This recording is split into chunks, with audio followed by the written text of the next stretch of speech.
The views and opinions expressed on this program are not necessarily those of this station, JVC Broadcasting Management, or its sponsors. And now, it's time for Radio Jobline with your host, Scott Possessor, right here on 103.9 LI News Radio.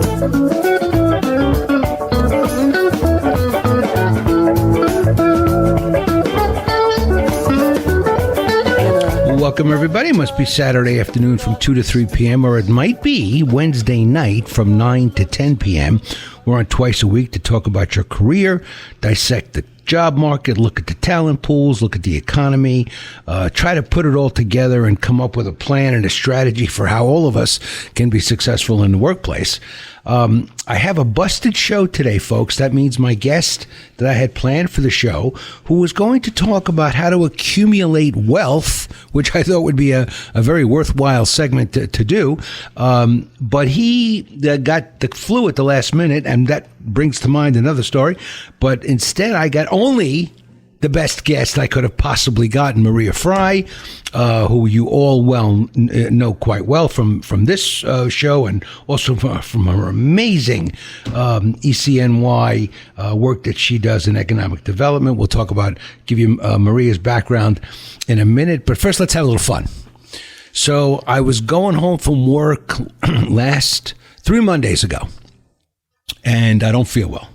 And I don't know what's wrong with me, but I just don't feel well. I start coughing.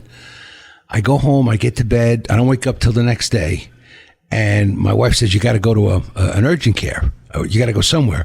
And I said, call an ambulance. I said, I cannot get out of bed. I can't move. I am paralyzed. I had 103.5 for 5 consecutive days, never dropping, even though I took Tylenol.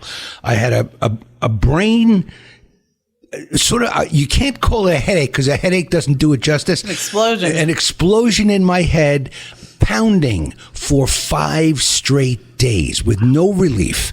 And then the coughing was just virulent and just robbed me of my voice. I couldn't do a show. I have not done a radio show here at the studio for 4 weeks. And I did have a couple of preemptions from the Islanders, but that's okay. I was sick anyway. I couldn't have done a show. I had no voice. I started coming back about 8 or 9 days ago. I'm feeling pretty good now, about 90%. And certainly not infectious or anything, Maria. But if in the words of Apollo Creed, you don't want none of this. Okay. There we go. You see somebody that's coughing, sneezing, stay away, wash your hands, do what you got to do. This was one of the worst I've ever had. I'm sure it has something to do with my age. Probably could have fought it off a lot better if I was in my 30s or my 40s. But, now that I'm in my 90s, it's a lot different. Oh, God. At least it's not the 500 that you gave us usually. No, because that was 400 years ago. I'm sorry, that's right. Okay. Anyway, we are going to talk today about an even better topic with Maria Frey, which is, how do you find a job in this crazy digital age we live in with artificial intelligence overwhelming everything? It's like an overlay over everything. Now, I have to say, I use artificial intelligence. Okay. I've got a blog. If I have a question and I'm looking for data, I'll just ask Gemini, listen, how many people do this? How many people, I get my statistics from it. I double check them and then I use them. So I find it very helpful. I'm seeing a lot of AI on LinkedIn. Suddenly, if you want to send a note to your potential recruits, you can do it with artificial intelligence. I'm sure that candidates are appreciating AI as well. There are many things you can do now that you couldn't do before. But I just thought we should do a segment kind of combining this avalanche of technology with the shrinking job market ever so slowly, Maria. It's not as good as it was, right? We've had some layoffs, especially in the tech industry. Which is surprising considering we're talking about AI. Yeah. But if you have an AI machine learning guy, you can place him anywhere in the world. So there you go. So anyway, give me your take on the job market and where we stand right now. It's funny because I'm reading all these numbers, and you know me, I'm like the KPI crazed lady, and it's all about metrics. And as I'm looking at it, I'm like, this is not right. This is not right because of what I'm seeing. We work in the trenches, And people like you and myself that work with people every single day, and we're listening to the stories and how long they've been unemployed, it's not a good thing. I don't see it being a good thing, because what I'm seeing also is not just, your A to B opportunities, it's your C and D, your career and your dream opportunities that are also being, like, they're dwindling, or they're hard to find. I'm also finding that there's a lot of management level professionals that are, their time out of work is just elongating. Unemployment is running out and it's elongating, and they're just like, okay, what do I do? What do I do? Where do I turn? How do I navigate? So, it's important to understand a few things that we're going to cover today, especially living in a digital age. And, I guess we'll go from there and, give people as much information as we possibly can. All right. So the unemployment rate has been ticking up a little bit. It's not drastic, but it is going in the wrong direction. And so we've got to see if we can reverse that. And you know what, Maria, we're doing this amidst this election cycle, all the cases that are going to court. There's so many distractions.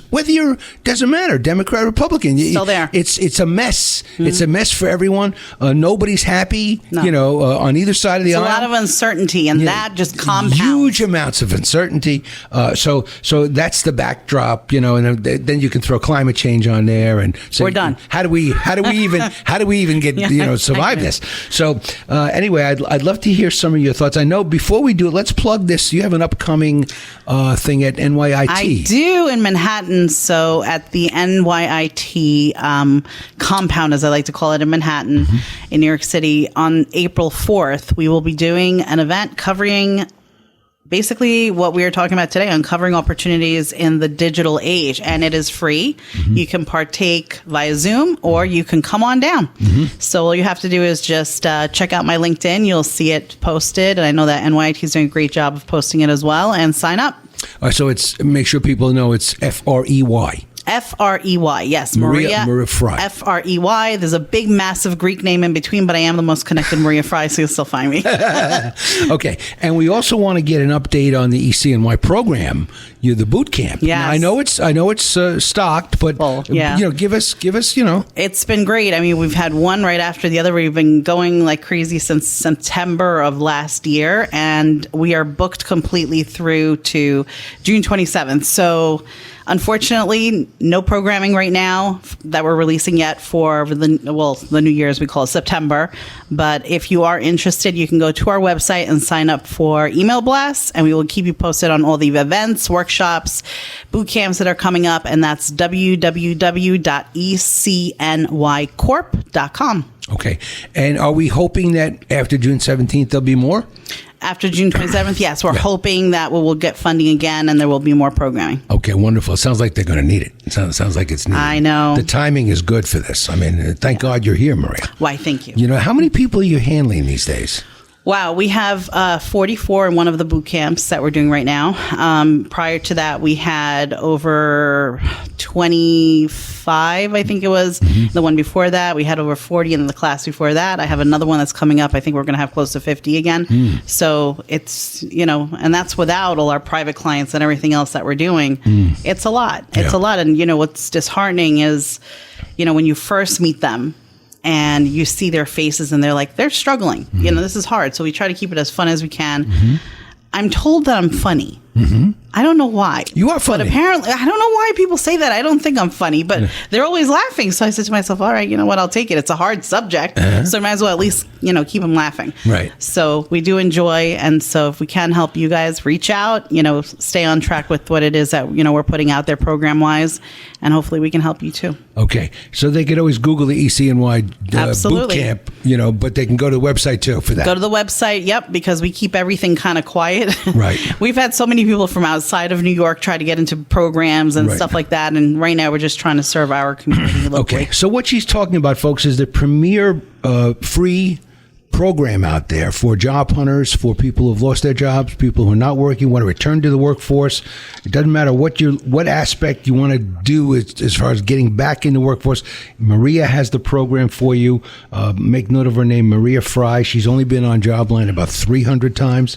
And I don't exaggerate. So, okay, let me tell you a little bit about Maria Frey. She's the president of Executive Consultants of New York Corp. She's the CEO ECNY Foundation, Inc., and executive director of CareerMapLI.org. Our trademark represents us best. Workforce development is economic development. We used to say something like that at Stony Brook, too. Maria is the creator of the ECNY Job Search Boot Camp, a program that has assisted thousands of Long Islanders and New Yorkers in attaining employment. Maria works with and creates programming for high school students to C-suite professionals for government, private, and educational institutions and organizations, whether it's through her Job Search Boot Camp programs, LinkedIn crash courses, or other training seminars. Her organization helps lead people to achieve their occupational goals, to thrive, not just survive. Maria and Executive Consultants of New York won Bethpage Federal Credit Union's Best of Long Island Award for Best Resume Writing Service and also Best Business Coach for 2022, 2023, and 2024. Yes. Very nice. Thank you. Very impressive. It's funny because they had to reach out to me like 5 times because I ignore emails that I don't, you know, when you get a lot. And I was like, that's very nice. And I also want to give Maria a shout out. I know she's sitting right here for in less than 24 hours meeting me here for the show. My pleasure. I can help. To help, fill a very big gap that we had. This is my first show back after a month, and I didn't want to run a rerun. Of course. So I'm here. So anyway, Maria, give me your thoughts. Just let's start at a logical place about how to job. Is there anything different, Maria? Are your people being asked to do something different than they did, say, a couple of years ago? Yes. So all these AI interviews, my, do I have a story for you? Okay. So I have a client, and about, I would say 4 weeks ago, she called me up after her interview just so we could debrief and I could hear, how it went. And she said it was a mess. And I said, okay. I said, well, what happened? Did you not connect with the people? She goes, well, it wasn't a person. And I said, well, what was it? And she said, it was a purple screen with quotation marks as eyes, and they kept blinking, and a weird mouth that would only zigzag when it was talking. She said, I didn't know which end was up. She's like, when it asked me the first question, and it told me to press the button to answer the question, she said, I just sat there. She's like, I didn't know what was happening. Wow. And so I was like, all right, well, did you get through it? And she said to me, yeah. She's like, it asked me the question again. I pressed the button. It allowed me to answer my question, listen to it if I wanted to. But she's like, there's like no feeling there. She's like, I don't want to proceed with with this company. And I was like, well, just hold your horses. Wait and see what the next stage is going to bring. She said, I don't feel comfortable with it. And she said, I just don't want to work for an organization that doesn't feel that they can spend 15, 20 minutes with me just talking to me. Right. This is my first line of communication. That is not email. That is not this weird thing with these quotation eyeballs. She said, it's terrible. So she decided not to proceed. And I told her, I said, look, when you don't have a job, I was like, you got to do what you got to do. And she said to me, no, I don't want it. She said, it was funny because, and I understand where she was coming from. The thing is, when you're in a scenario like that, of course, look, we need money to survive and everything. So I kept pushing her to just see what the next stage is, see what the next phase is, or what the next step is. And she said, no. She said, here's the thing. She's like, if I'm in a really bad spot and I need someone to talk to and ask, what do I do? This is critical for the company. And I am going to be directed to a computer and just go through our best practices, and you can figure it out. She said, I can't work like that. She said, it's not good for me. It's not good for the company. It's definitely not good for the people that are going to report to me. So she opted out. And I was completely shocked because, this is an individual who exhausted her unemployment benefits, really needed to find something quickly. And for someone to opt out, they must really feel very strongly about it. So I think that, we need not to, or we should really think about the way that we are interacting with our candidates. Here's the deal, and this is the thing that I always say to people. It's always a two-way street. Candidates need jobs, but companies also need people to run. So I think there needs to be like a mutual respect there, and at a minimum, let's talk to somebody. Even if it's 15 minutes, say, hey, just want to let you know this is what the process is going to be, but I wanted to say hi, I'm Maria, and, here we go. Nothing. It was an email, then this weird purple screen with the eyeballs. It was just horrendous. And so she felt she was actually devastated completely. It took me almost a week to get her out of that funk because she just didn't want to. She's like, if this is how it's going to be, she's like, I might as well retire now. Yeah, and it's hitting in different areas. Now they're now using AI scanners to look at resumes. And what I found out, I did, an hour's worth of research, Maria. It's not hard to find this information. I found out that if you have 2 columns on your resume, the scanner can't read it. Nope. So I'm like, okay, well, that's wonderful. Well, when were you going to tell people that this is the They case? don't. So, of course, no one ever tells you. They don't. So the resume writer, they put so much work into these multi-column resumes, and the scanner goes, no, I want an old-fashioned, why can't it read columns? I mean, come on. So anyway, it can't. So plus, it's looking for keywords, it's looking for keyword matches, it's looking for verbiage matches, but it's also looking for overkill. If you use a keyword one too many times, you're out. Yeah. So you really, you're dealing with a whole new scanning method. You really have to learn that. And I think that's what your person was upset about, Maria. There's no human interaction, connection, nothing. Right. It's no emotional anything. And that's the algorithms. Listen, it's an emotional journey to begin with. It is. So to not have that connection, one of the things I love to do, I will always teach my classes either, face to face or even, now that it's via Zoom the majority of the time, I tell them your camera must be on. I need to see your face. Why? Because if I feel that there's a question mark in their mind, or if I see they're like, what is she saying? I'm going to, again, say, does everybody get that? Or does that make sense to you? And then that way I can clarify. That's my job. My job is to educate. So if I can't look at their faces and say, okay, there's a problem here, I need to expound on this. Or maybe I need to say it a little differently. Or maybe I used a recruiter term or something. I'm going to go back and I'm going to make sure. But when you're not seeing a face, when you're not seeing an expression, or the person can't ask a question, or they can't say, well, can you expound on that for me? Or can you, just dig a little deeper? What do we do with that? Well, I'm surprised that they haven't taught the AI to respond, though. You know what? AI is only as smart as how we program it. That's what it comes down to. So you were talking about resumes before. It's so funny because I keep telling everyone you need a normal, professional resume. I don't want too many lines. I don't want a whole bunch of different things. Don't even put things in italics, for God's sake. Seriously, keep it simple. And we were telling them the opposite 5 years ago. Before, right, exactly. So, I'm telling everyone, I'm like, just keep it clean, keep it, straight. And so the crazy thing, though, is that people are using things like Canva and ChatGPT and Copilot and all these things to create these resumes. And I look at them when they come to me and I'm like, no, you got to get rid of this. And they're like, why? And I'm like, well, because this is not Europe. In Europe, I don't know if you've seen, so I have clients in Europe and they have their picture there and they have lines and colors and their hobbies at the bottom. And I'm like, whoa. Back 100 years. Well, it's fine for over there because I guess their systems are different. But here, you put that through, any type of an ATS system that I know of anyway, and what's going to happen? It's going to get kicked out. Or it's going to think that it's advertising, it's junk, spam, whatever. Right. So we need to be very cognizant of what it is that we're sending out there. And, it's funny because what I'm telling you is simplify it. Keep it simple. And that's always great advice. Always great advice. It has gotten a little overly complicated over the years, and I think this is a good reset to get people to have a simple resume. Just tell the truth. Be honest. It's looking for integrity. These things can sniff out dishonesty and a lack of integrity, just the same way they can sniff out misinformation. So they seem to put all the programming and all the money into detecting what they don't want instead of interacting with the person. Yeah, and the funny thing also is I've seen a few resumes that were created using AI, and the first thing I asked them, because it's funny, just as a test for myself, I put certain words, write me an article on this, write me an article on that, very similar words. And what I kept getting was the word navigating in the header. And I was like, and then it said landscape. constantly. And I was like, good Lord have mercy. I have to remember not to use these words because people are going to think that I'm creating everything off of all these, AI sites.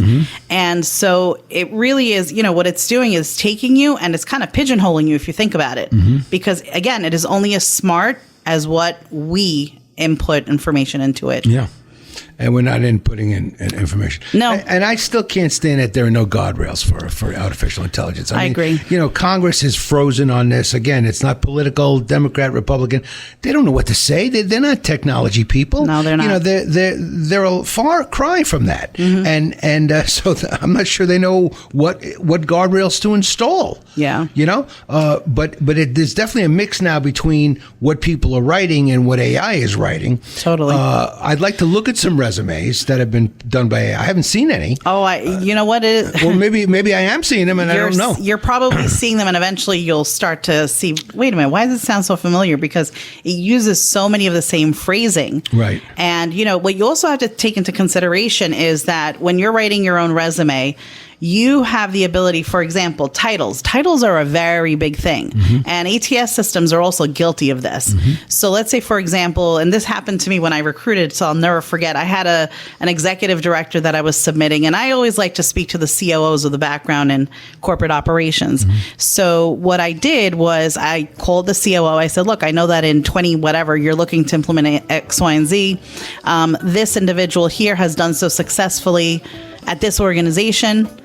All right, let's put a bookmark here. Yes. We've got a few seconds left. We're talking to Maria Frey. She's fabulous about how to find a job in the digital age. She listened to Radio Jobline with Scott Possessor. I'll give you the call numbers to get back to me. We're out of time on this segment. Be right back. May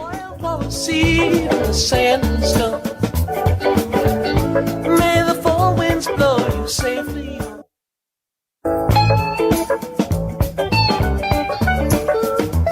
And now, welcome back to Radio Jobline with your host, Scott Possessor, right here on LI News Radio.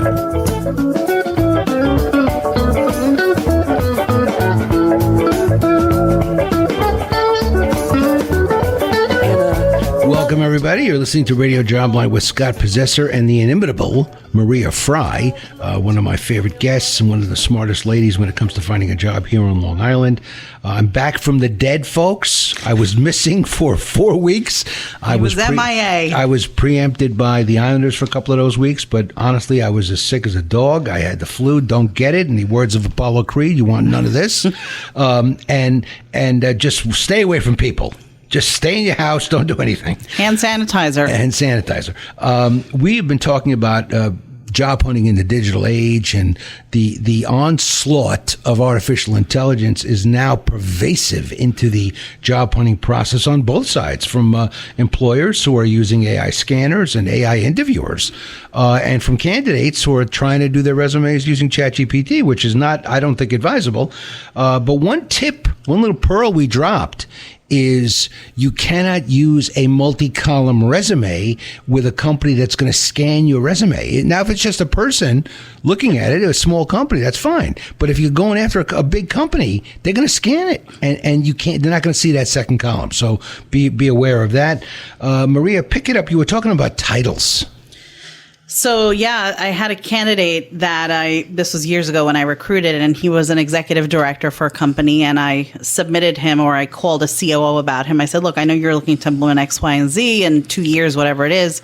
This candidate has done so successfully in 2 other organizations, including one of your key competitors. No, he does not have a non-compete, because I know that was always a question. And so he's like, we're not hiring. And I was like, I couldn't care less if you hire him or not. I just think you should have a conversation. And that's something, that word right there, people, I want you to think about, because forget about the word interview and stressing you out. Think about conversations. The more conversations you have, the better it is. So in the words of Maria Frey, this is one of my favorites, activity breeds opportunity. The more active you are with speaking to people, the more opportunity. Anyway, going back to the story real quick, what happened was he said to me, you know what? I want to speak with him. Call HR, get a contract written up, did the whole thing. HR refused to get back to me. So I was like freaking out. I said to myself, I need to figure out a way. So I CC'd the COO. And then, of course, she jumped to. She said, okay, great, no problem. Submitted the candidate. And she said, what are you thinking sending an executive director for a VP position? So she just told me there was a job opening first. And I said to her, with all due respect, you must not have looked at the resume thoroughly. She said, what does that mean? And I said, my executive director comes from a multi-billion-dollar company. Your company hasn't even cleared $400 million. Do you think that the skill set is equivalent to, if not greater than? And I hung up the phone, called the COO. I said, hey, FYI, she's in possession of the resume. Let me know when you'd like to set up a chat. He got a contract for 3 months, extended to 6 months, and then he got a full-time offer. Nice. But the moral of the story is that executive director versus VP. So let's say AI or ATS or whatever it is. If it's not set to pick that up, what is it saying to you? That's a good point. So what you're saying is what do they know what an executive director does? Yeah. And do they recognize the similarity, especially when you compare company size? Absolutely. And I'm going to say no. It does not, because the thing is, a human being would take a look at that and say, okay, well, let me see what he did. Whoa, he worked at this company? They're a multi-billion-dollar company. We're not even half their size. Right. So the skill set, so there's more levels, if you think about hierarchy. Right. And that is something that AI and, again, ATS systems can't pick up. So it would be great if people could just take a look. And, these are human beings that we're dealing with, people. Come on. Cautious. Be cautious about the title that you use. I often tell people, now maybe I'll get in trouble for this, but I often tell people to use a functional title on their resume. So what I say is give your real title. Right? So your real title is vice president. Right. And then you could put a slash and then put a more functional title, which is descriptive of what the job does. So you might say executive director slash not senior vice president, because that's not but no, AVP something more functional, something more controller, executive, which gives them a function, a job area to key in on. So it's a little poetic license. I've been doing it a very long time. People have generally responded well to it. You have to. Yeah, and so do you do something like that too? Absolutely, and especially when they're weird titles, like every now and then you'll hear something, you're like, what in the world is this? Right. And so you really need to expound upon that. If not in the opening summary, make sure that in that line, and I'm not a fan of people usually giving an explanation of, what their title means or what the company is. I'm like, just save it for the bullets, just leave it alone. But unfortunately now what I do tell people is if you have a weird title, you need to explain what it is that you do and make sure you're using words that are going to get picked up. Yeah. I'm going to tell a quick story just for fun, Maria. Many years ago when I was hosting News 12's Jobline, we had a segment where the Department of Labor joined us at the end of the show. A guy by the name of Tom Colagero, the most fabulous, wonderful, I love the guy. And he was a giggler. He giggled a lot. So he used to put up these signs, cabinet maker, these different types of jobs, more blue collar. But it was welcome on Jobline because it gave us that other perspective that because we were a little bit on the white collar side. So it was great. And then this job comes up for a honer. Honer. I couldn't think to myself, what is a honer? Now I'm live on the air. And I'm like, Tom, I think you're going to have to tell us what a honer is. So Tom starts to giggle. Oh my gosh. And he's with that, I start breaking out in laughter. The producer in the booth is breaking out laughing. I can hear him on my headphones. The whole staff, the whole crew in the back is hysterical, all because of the word honer. I don't know what made people. Did it rhyme? Weird. It rhymed with boner. I don't know. I don't know what did it. It tickled us. It tickled us to death. It took 45 minutes to settle everybody down and get everybody back on the same page, and so we could finish the show. But ultimately, we asked Tom to leave because he couldn't stop laughing. Oh my gosh! And did he tell you what it was? It's a person who kind of if you have a rough surface and you run like cement, like a saw over it, and you smooth it out. That's toning.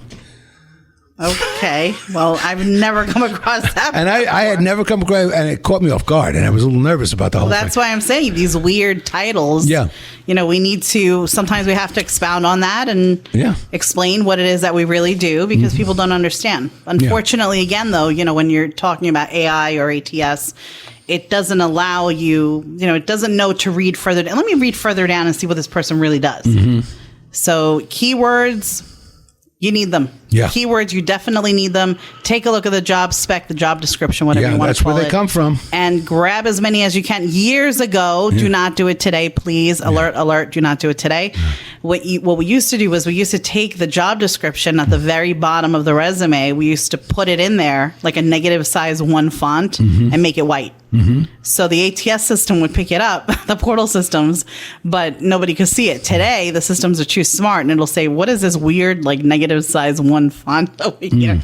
So, yeah, I've been more and more telling people to use the bullets from the job description on their own resume. If they qualify. If they wordsmith yeah, it. exactly. Yeah, and if they're honest. You see, that's the whole thing. If you're going to put stuff from the job description on your resume that's not true, well, then you're George Santos. Yeah. So you need to be very smart about it, but it helps you with the keywords. It helps you with the verbiage, the repetition. And it reminds you of things that you have done. Right. Like when I'm applying for a job, which I haven't done in many years, but when I used to apply for jobs, I would literally take the job description, put it on my blank sheet of paper, and write the cover letter from that. Making sure I clicked off all the 9 important pieces. Absolutely. So that's how we do it. What else do we have to be aware of, Maria, in this crazy digital age now? I think what's really important is not to forget, we were talking about networking. Do not forget, I was just saying during the break that I saw this individual. I don't even know what this guy's name was. I was so agitated when I saw this, and he was saying how networking is not the answer.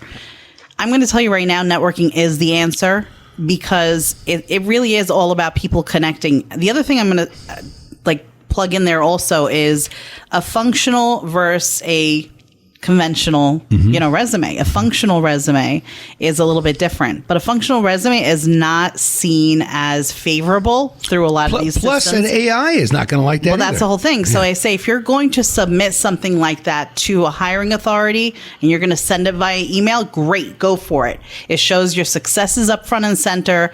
But you know what? More often than not, you're going to need a chronological resume. So have both, but make sure that you understand, again, when you're dealing with systems like ATS and AI and all that stuff, they don't pick up. They're not ready. They're not ready for us. And we should also say, though, Maria, that going back 20, 30 years, functional resumes have always set off red lights. Yeah. Why is a person doing a functional resume? That's the first question I ask myself when I see it. Yeah. I'm going, okay, here's a functional resume.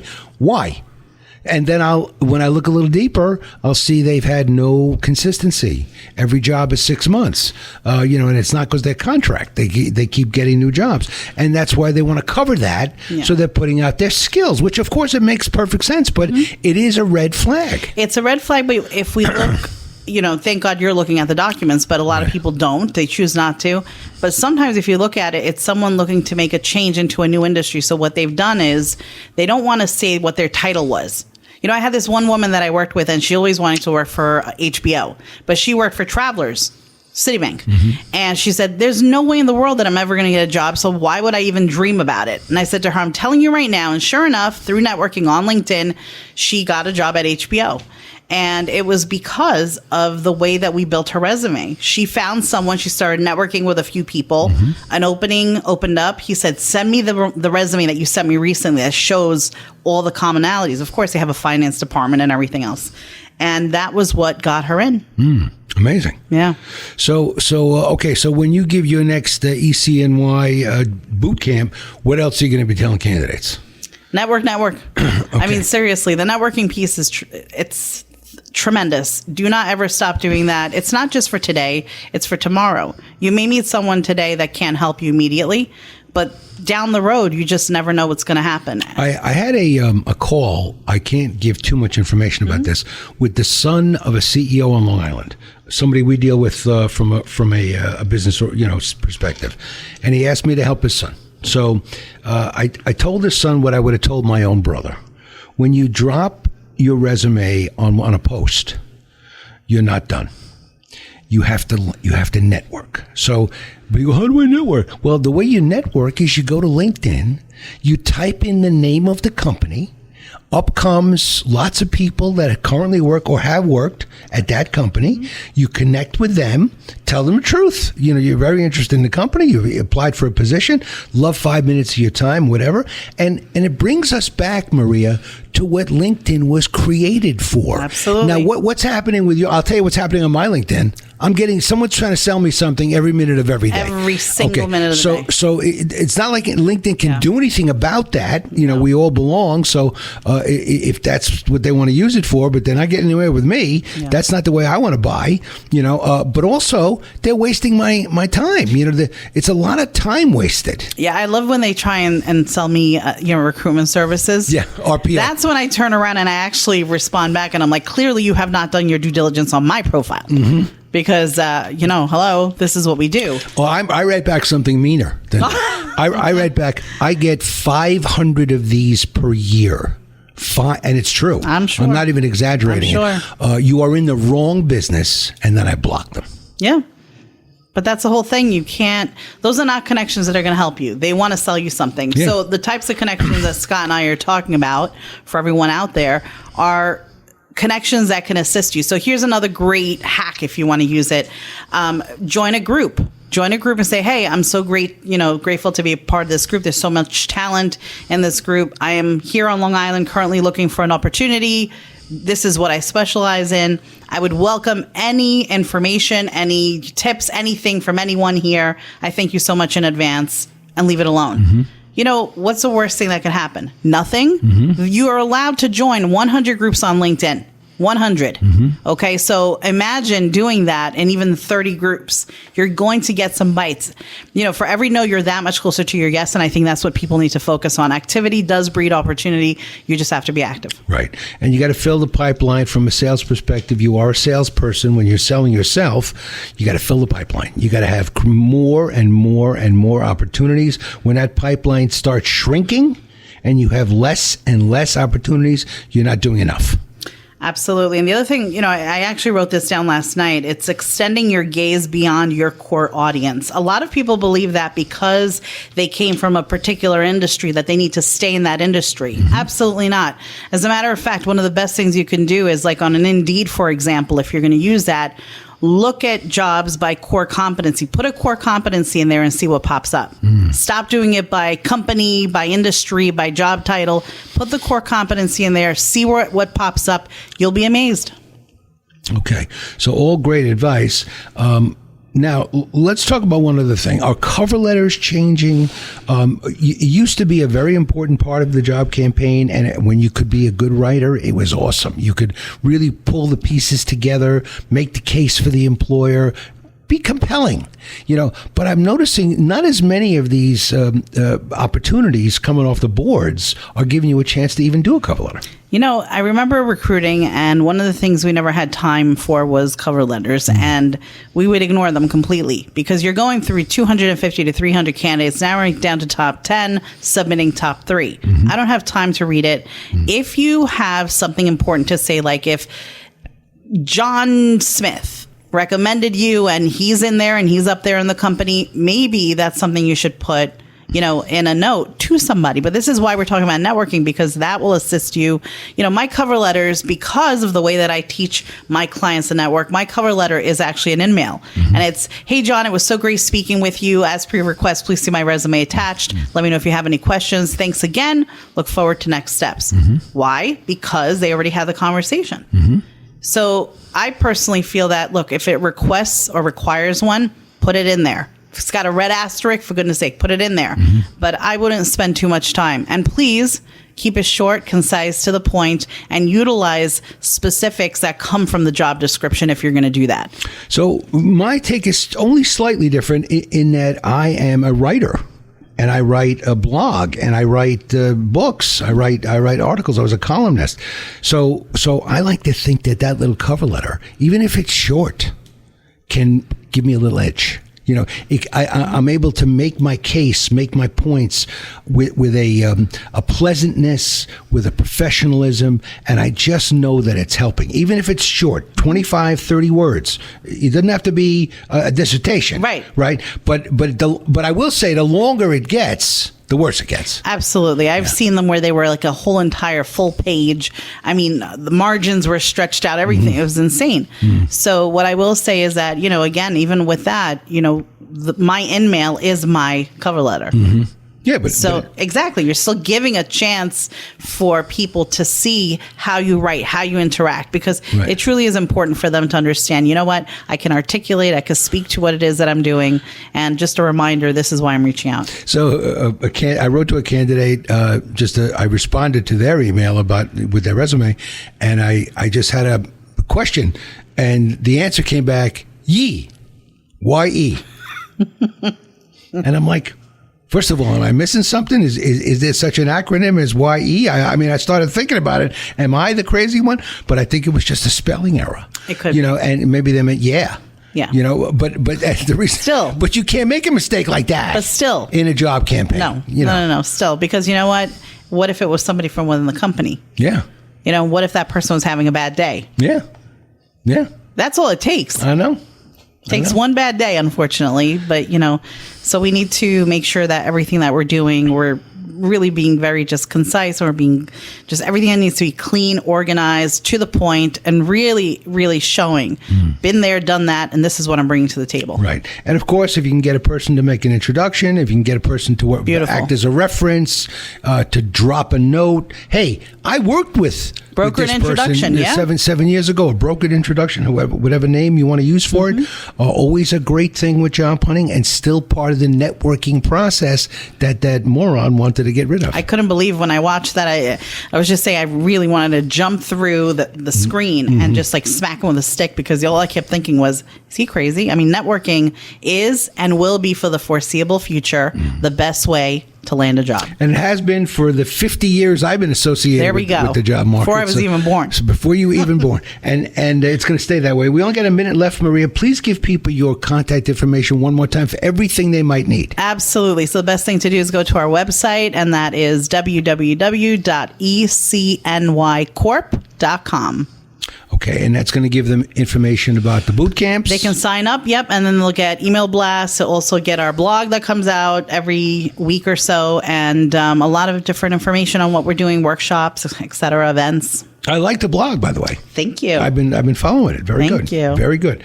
Okay, you've been listening to Radio Jobline with Scott Possessor, joined by his favorite guest, Maria Frey. Thank you for having me. Who was here with 24 hours notice, where some people need 6 weeks notice. Maria was here in hours. I appreciate you being here so much, Maria. Thank you so much for having me. And let's get a little bit more organized next time, now that I'm well again and back from the dead. If you have an idea for Radio Jobline, you can write to me, scottp118@gmail.com. Happy to have you or your idea on the radio show. Also, connect with me on LinkedIn. First of all, everybody else does, but that's not the reason. We post all of the Radio Joblines on my LinkedIn account under my name, Scott Possessor. So if you connect with me, you'll be able to see all the work we do, all the radio shows, all the blogs we're doing. Our blog now gets 6,000 article views per week. That's 300,000 a year. When we hit 1 million, I'll be happy. Back next show with another week. Next week with another show. Have a great week, everybody. Happy hunting. The four winds blow you safely home. Roll away the dew. The views and opinions expressed on this program are not necessarily those of this station, JVC Broadcasting Management, or its sponsors.